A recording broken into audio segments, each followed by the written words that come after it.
What is up, guys? Fire the Small Dragon here for another video once again on my channel. This is from the SBC League, of course, and we are battling Cataclysmic Absol in Week 3. And this is going to be my match of the entire season. This is my most hyped match, of course. I put so much preparation into my team. I actually made a team building video if you've not seen it yet. Whoa, what the fuck you doing, cat? Try to push down my fan. Yeah, we put so much preparation into our team. We put up a team building video if you want to go check that out. I mean, we have some interesting sets this week. Yeah. So, yeah, Cataclysmic Absol is our best friend in this league. We make all of our teams together. I mean, I help him. I give him a little bit of tips. He gives me some tips. We just kind of review together, and that's it. I mean, but yeah, we're of course we're the Auto Sentries facing the LA Latios, and let's just hop right in. So we are bringing the Hydreigon, Excadrill, Hippowdon, Victini, Goodra, and Fortress, while he's bringing the Cresselia, which is probably going to wall my Victini. It doesn't do anything else. It might have Grass Knot for the Hippowdon. That's pretty much it. My entire team beats his Cresselia except the Victini, and even Victini beats it because we choice banded our Victini and V-Create 2-hit KOs the Cresselia even after leftovers, and we have just enough speed EVs to outspeed after the speed drop. So that's it. Cresselia is going to be useless for him this game. Sylveon hidden behind that fat bird Tornadus.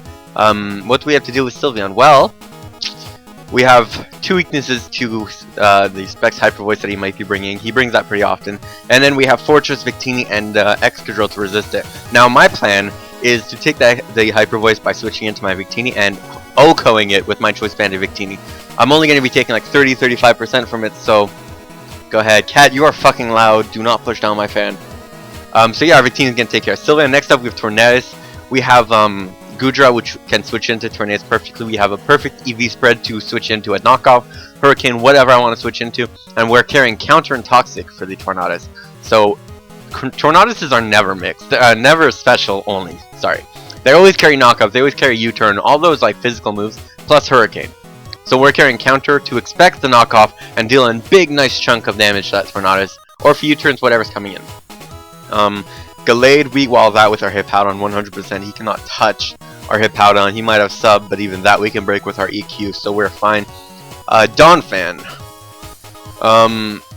That's unfortunate you brought Donphan because he does have Rapid Spin on Donphan most likely. And our Fortress that you can see right here, he is mainly meant for hazards, of course. He's carrying Toxic Spikes, and Stealth Rocks, so that's kind of unfortunate.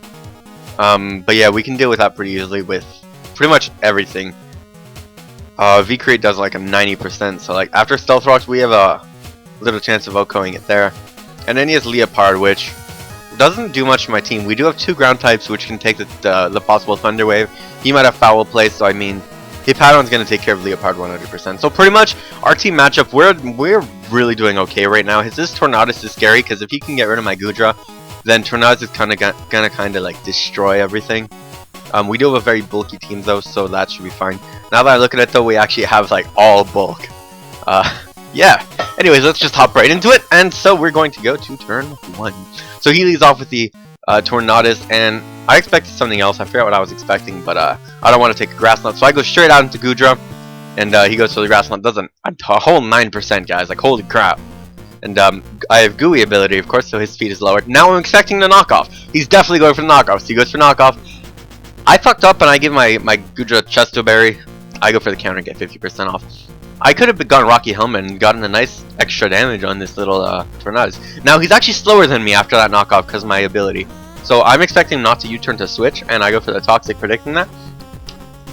I don't see any leftovers, so I know he's probably Choice Best, Life Orb, something like that. Probably offensive, but he does carry the Heal Bell, which is very, very weird. Heal Bell Sylveon with no leftovers. As predicted though, we go into our Victini because you get a V-Create off. He's gonna protect. All that's really gonna do is give he and I some more Sandstorm damage, but at this point he's gonna switch into his Donphan. I guess he thought his Donphan could take a hit. It really cannot. 82% to a fucking Donphan. That is insane. And we still have speed, but he might be Scarf, he might have Custap Berry. He does have the Custap Berry, so we switch in. Little misplay here. We should have went into something else.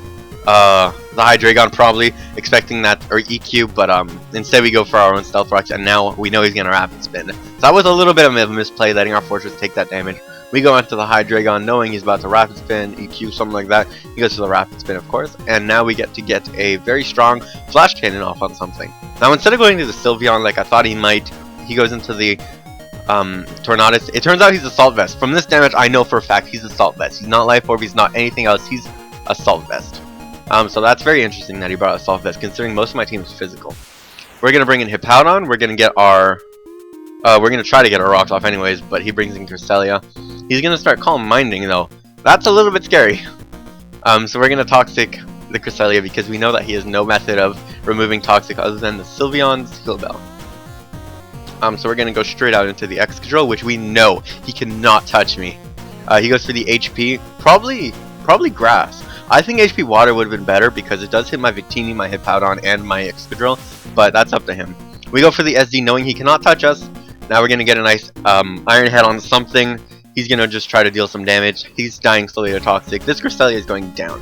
Iron Head does like an 80%. That's insane. He goes for the Side Shock. It's 26% off. Excadrill is one nice counter to this Cresselia right here. He dies to the Toxic, meaning that's +1 kill to the, what is it? The Hippowdon. Now he's going to go for the Ice Shard. I know he's about to go for Ice Shard, so I'm going to get the Rapid Spin off because... well, I know that I can switch back in on rocks with this because I actually quad resist the stealth rocks. He goes for another Ice Shard though. Nothing. I'm not going to switch. I go into the Victini, and now he doesn't even get his rocks back up. So that's the funny thing. He doesn't go for Ice Shard. He goes for rocks probably, and we get a U-turn off into our High Dragon because right now we have some nice coverage for his entire team. He brings his Gallade though, and we cannot one-hit KO a Gallade. With the Draco, we have to get a little bit of damage, just like a little 20%. So we're going to switch into our counter Hippowdon. He's going to, I don't know if he's predicting that, but that was very nice play. Because now we're scared out, of course, by the Sylveon. He's going to go for the Hyper Voice, do a 33% as expected. Slowly taking sense for damage, though we don't like that on our Victini because we need him kind of healthy.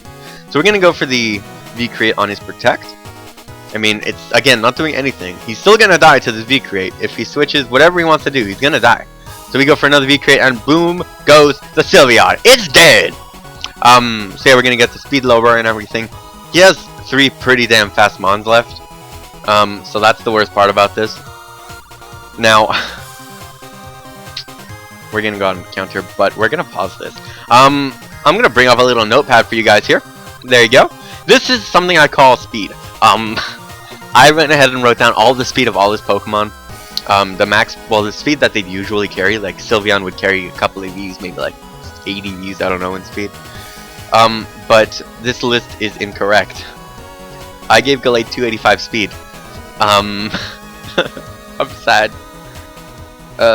Because the Pokemon calculator, when you type in Gallade, it gives you an option, Gallade, and then under it says Mega Gallade. So I clicked that, of course, thinking it's Mega Gallade. And it said it had base 80 speed, so I was like, oh, okay, cool, I can outspeed it with my Team Choice Bandit. And turns out you have to scroll down, click Mega Gallade again. So the title of regular Gallade is Mega Gallade for some reason, and that fucked me over so hard in the ass. So I thought that it had 285 speed, when in reality it has 350 speed at max speed, which outspeeds everything. Everything on my team except that Sand Rush Excadrill. So, of course, we're going to continue this battle. I mean, that's really unfortunate that happened. We team builded so hard on this, and that little fuck up right there screwed us over so hard. So Hippowdon is our counter. We're going to try to get some damage off, but he's 2 times attack now. He gets a Drain Punch off, recovers some HP. That's, I guess, fine, but we EQ for some nice damage. We know that right now at this range, Excadrill in the stand can OHKO. At this range. So we're going to sack off the Goodra, knowing it's not that important anymore. At this low health, it can't do anything against the Tornadus. It can't do anything against the Gallade. It can't do anything in general. So we have 1 turn of sand left. We're going to go out into the High Dragon. Since he's -1 speed, we're just going to go ahead and Draco something. His Assault Vest Tornadus takes that like a boss, and now we know he outspeeds. So he's going to go for the U-turn most likely. I don't want to take a U-turn, so I got into the Fortress. Let's go ahead and get some rocks up, guys. So yeah, he's going to switch out, get some nice Regenerator back. Now, he probably has Fire Punch. He doesn't have Fire Punch. All I've seen so far is Swords Dance and Drain Punch. What else could he possibly have? So we Endure, so we can live that possible Fire Punch. Turns out we didn't even need to.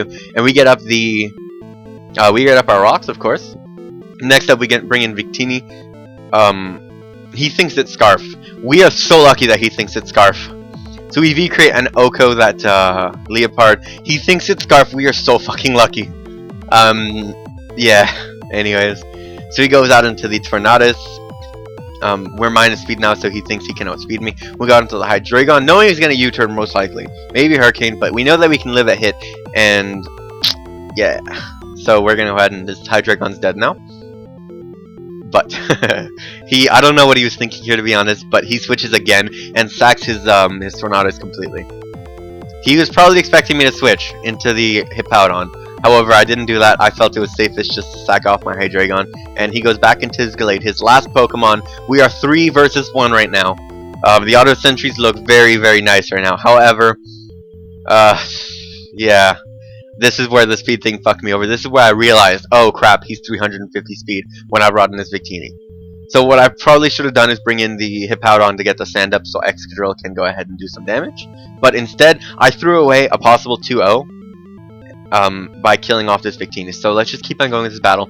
We bring in the Hippowdon knowing it's our only chance. We can actually take an Ice Punch or a close combo or a Drain Punch, but he doesn't even have Ice Punch. Ice Punch would have killed me. Actually, I'm wrong in saying I could live that, but he doesn't have Ice Punch or Fire Punch. What is this Gallade set? So we get the stand up, we get a nice EQ off. So if he's okay, this is the most hype moment in this entire match, guys. We are at 6% Excadrill.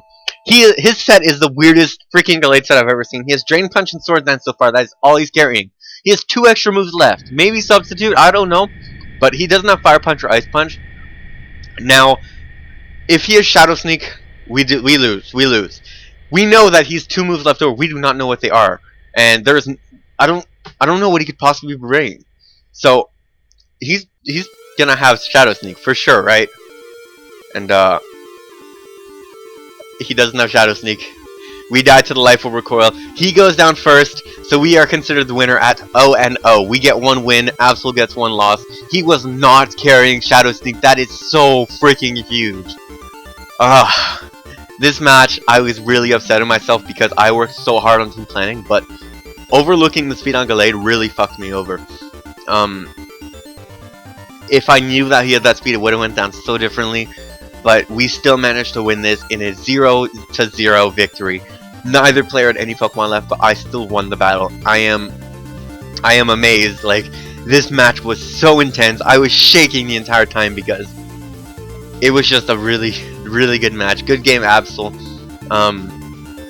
You played really well. You really did. That Sylveon switch. That was good. That was a good play, man. So yeah. Anyways, thanks for watching, guys.